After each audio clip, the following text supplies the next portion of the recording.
السلام علیکم دوستو، امید کرتا ہوں آپ سب خیر و عافیت سے ہوں گے۔ دوستو، اگر آپ نے ابھی تک چینل سبسکرائب نہیں کیا تو چینل کو سبسکرائب کر لیں۔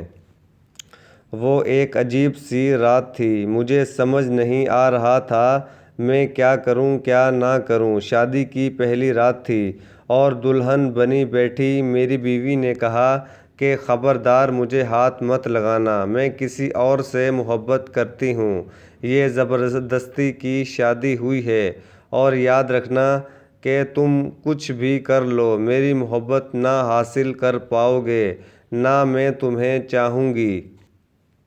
اس کی آنکھوں میں آنسو تھے۔ میں حیران و پریشان پاگلوں کی طرح اسے دیکھنے لگا اور سوچنے لگا کہ یہ کیا ہو گیا ہے۔ جب کچھ سمجھ نہ آیا تو اٹھا اور وضو کیا اور نماز کے لیے چلا گیا اور اپنے اللہ سے ذکر کیے جا رہا تھا کہ یہ کیسا امتحان ہے۔ مجھے ڈر تھا، بہت زیادہ ڈر، معاشرے کا ڈر، خاندان والوں کا ڈر۔ میں ایک مڈل کلاس فیملی سے تعلق رکھتا ہوں اور ایسی اونچ نیچ پر ہمارے ہاں عزت کا جلوس نکل جاتا ہے۔ مختلف سوچیں آ جا رہی تھیں کہ اگر یہ صبح گھر گئی اور واپس نہ آئی تو میری عزت کا کیا ہوگا، کیا پتہ یہ اپنے گھر میں سب کے سامنے ہی نہ کہہ دے کہ یہ نامرد ہے، اس سے شادی ختم کروا دو۔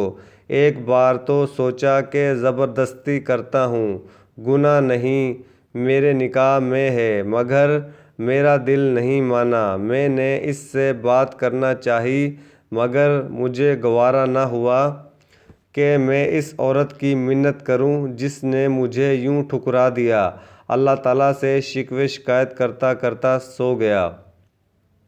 اگر اسے کسی اور سے محبت تھی تو نکاح کے لیے ہاں ہی نہ کرتی یا مجھے ہی بتا دیتی، میں اس سے خود رشتہ ختم کر دیتا، بات شادی تک ہی نہ بڑھتی، نہ میری زندگی برباد ہوتی۔ میں متوسط طبقے سے تعلق رکھنے والا آدمی، شادی پر ساری جمع پونجی لگا چکا تھا۔ خیر، صبح وہ اپنے گھر چلی گئی، کوئی بات نہیں ہوئی۔ 3 دن تک کوئی ہلچل نہیں ہوئی۔ 3 دن بعد اس کی امی کی کال آئی کہ بیٹا تم آئے نہیں اپنی دلہن کو لینے، تو میں لینے چلا گیا۔ میں نے وہاں بھی کوئی بات نہیں کی، ہم واپس گھر آ گئے۔ میری بیوی میرے سامنے تو نہیں، البتہ باہر جا کر یا گھر کی چھت پر جا کر ہر رات کو فون پر کسی سے باتیں کرتی تھی۔ میں نے اس سے پوچھا تک نہیں کہ وہ کس سے باتیں کرتی ہے، کون ہے وہ۔ بس ایک بار پوچھا تھا کہ اسے طلاق چاہیے، اس نے کہا نہیں۔ اس کا فون پر جو عشق تھا اس کا مجھے کوئی مطلب نہیں تھا۔ 5 ماہ ایسے ہی گزر گئے۔ میں کام سے تھکا ہارا رات میں گھر آتا، کھانا باہر سے کھا آتا اور جب بھی گھر آتا وہ فون پر ہی باتیں کر رہی ہوتی۔ ایک دن اس نے کہا ایک بات پوچھوں؟ میں نے کہا پوچھ لو۔ اس نے کہا کیا آپ کو مجھے دیکھ کر طلب نہیں ہوتی؟ میں نے کہا شادی سے پہلے بھی تو کنٹرول ہی تھا، تو تمہیں کیا لگتا ہے کہ میں اب بھی نہیں ہو سکے گا؟ مگر اس رات بات کچھ اور تھی۔ میں سویا ہوا تھا کہ میرے موبائل کی گھنٹی بجی۔ فون میرے دوست کا تھا۔ اس نے مجھ سے کہا کہ تمہاری بیوی کسی اور مرد کے ساتھ فلاں ہوٹل پر بیٹھی ہے۔ مجھے پہلے تو یقین نہ آیا، لیکن جب اپنی بیوی کو گھر نہ پایا تو بے حد غصہ آیا، اتنا کہ مجھے اپنا دماغ پھٹتا ہوا محسوس ہوا۔ میں نے اس کی عزت رکھی، کسی کو کچھ نہ بتایا، پر اس نے میری عزت نہ رکھی۔ میں ہوٹل کی طرف چل دیا، خود کو پرسکون رکھا۔ وہاں اس کو کسی غیر مرد کے ساتھ بیٹھا دیکھا تو آواز دی اور کہا کہ چلو گھر چلو۔ وہ چپ چاپ گھر آ گئی۔ گھر لا کر اسے میں نے انتہائی زوردار تھپڑ مارا کہ میری انگلیاں اس کے چہرے پر چھپ سی گئی۔ اس کو کہا، اب تم اپنے گھر جاؤ اور آج سے میری طرف سے آزاد ہو۔ طلاق چاہیے ہو تو کہہ دینا، مگر میرے ساتھ میرے گھر میں نہیں رہ سکتی۔ وہ عورت آج بھی اپنے گھر ہے۔ طلاق نہیں مانگی اس نے۔ جس کے عشق میں وہ پاگل تھی اس نے اس کو اپنایا ہی نہیں اور بھاگ گیا۔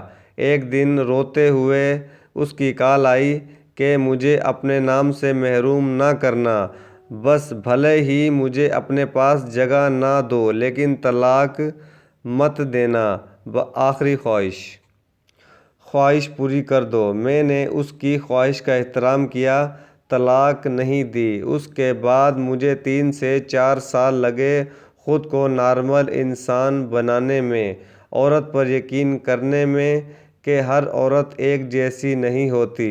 پھر آخر میں نے دوسری عورت سے شادی کر لی۔